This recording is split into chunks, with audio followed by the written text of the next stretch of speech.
Hallelujah. इफिस्करस पत्र अध्याय 2 वचन 8 वाचा. इफिस्करस पत्र अध्याय 2 वचन 8.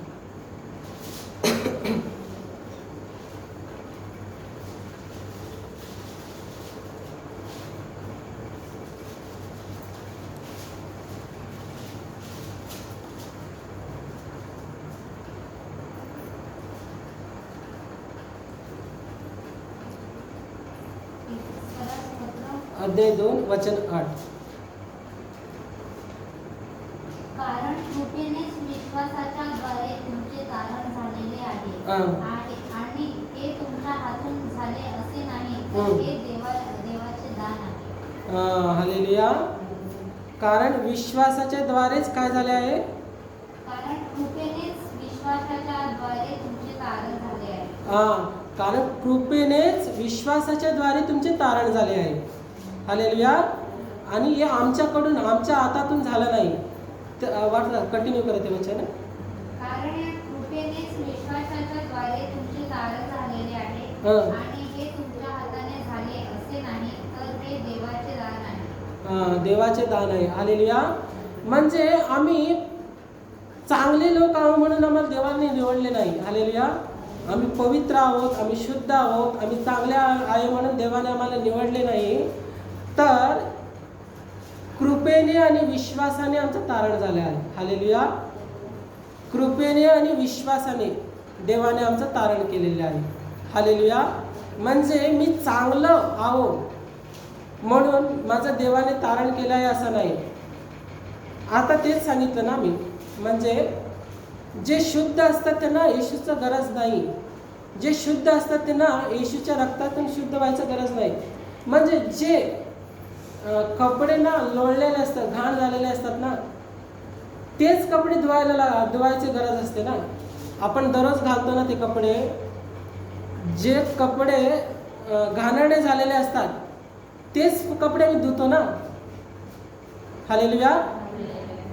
आणि जे कपडे शुभ्र असते, चांगले असते, ज्या कपड्याला एक डाग सुद्धा नसतो आणि कपडे चांगलेच असते, त्या कपड्याला काय धुवायची गरज असते का? जे कपडे शुभ्र, चांगले, शुद्ध असते आणि त्या कपड्यावर एकही डाग नसतो, तसले कपडे आम्ही धुत नाही ना, धुवत नाही तसले कपडे. जे कपडे घाणेरडे झालेले असतात, ज्या कपड्यावर डाग बसलेले असतात, जे कपडे घाण झालेले असतात, तसलेच कपडे आम्ही सोप लावून, निरमा घालून धुतो. त्याच प्रकारे शुद्ध असलेल्यांना येशूच्या रक्ताचा गरज नाही. हालेलुया.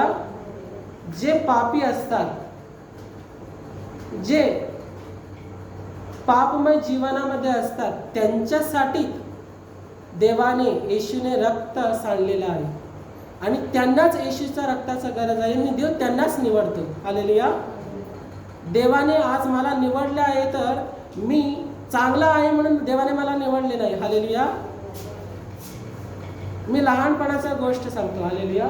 मी लहान असताना माझा भाऊने मला एक मारला तर मी त्याला 4 मारायचा. हालेलुया. म्हणजे तेवढा मी रागिष्ट पण होता, तेवढा मी पापी पण होता. हालेलुया. म्हणूनच देवाने मला निवड केली. हालेलुया. माझे मी उदाहरण सांगत आहे. मी चांगला आहे म्हणून देव मला निवडला नाही. तसेच आज देवाने ज्यांना निवडले आहे ना, त्यांना शुद्ध करण्यासाठी आणि निर्माण करण्यासाठी आणि त्यांची पापांची क्षमा करण्यासाठी देवाने निवडलेले आहे. रोमकरास पत्र अध्याय 5 वचन 6 तेच सांगते. वचन वाचा, पुन्हा वाचा ते. आपण दुर्बळ असताना ख्रिस्त वेळी अभक्तांसाठी मरण पावला. आपण दुर्बळ असताना, म्हणजे दुर्बळ म्हणजे समजलं ना, कारण तुम्हाला मराठी चांगल्या पद्धतीने समजते. हालेलुया. दुर्बळ म्हणजे समजलं आम्हाला. म्हणजे आम्ही वाईट असताना, माझे उदाहरण सांगतो. मी चांगलं असं मी बढाई मारण्यासाठी माझ्याकडे योग्य नाही, ते योग्यता नाही.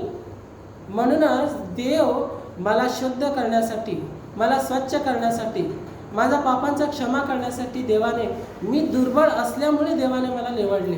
हालेलुया. आणि मी दुर्बळ असल्यामुळे देव माझ्यासाठी मरण पावला. हालेलुया.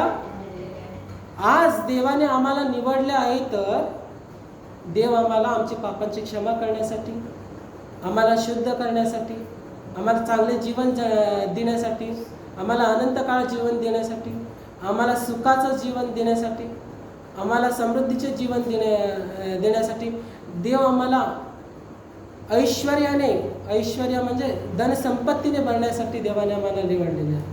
हालेलुया. देव हे वचन माझ्या आमच्या जीवनामध्ये, सर्वांच्या जीवनामध्ये आशीर्वादित करू दे. आणि हे वचन ऐकलेल्या प्रत्येकाच्या जीवनामध्ये आशीर्वादित करू दे. देव या वचनाच्या द्वारे प्रत्येकाच्या जीवनामध्ये कार्य करू दे. आणि देवाने आज या मंदिरामध्ये आलेल्या प्रत्येकांना देव शुद्ध केलेला आहे, निर्माण केलेला आहे, स्वच्छ केलेला आहे. देव आपल्या रक्ताने शुद्ध केलेला आहे.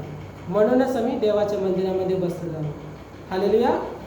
आम्हाला कसल्याची शंका नाही की आम्ही 100% स्वर्गात पोहोचू शकतो, कारण येशूचं रक्त आम्हाला शुद्ध केलेलं आहे. हालेलुया. Praise the Lord. देव हे वचन आमच्या सर्वांच्या जीवनामध्ये आशीर्वाद करू दे. या प्रार्थनेसाठी, या वचनासाठी प्रार्थना करून दे. या वचनाप्रमाणे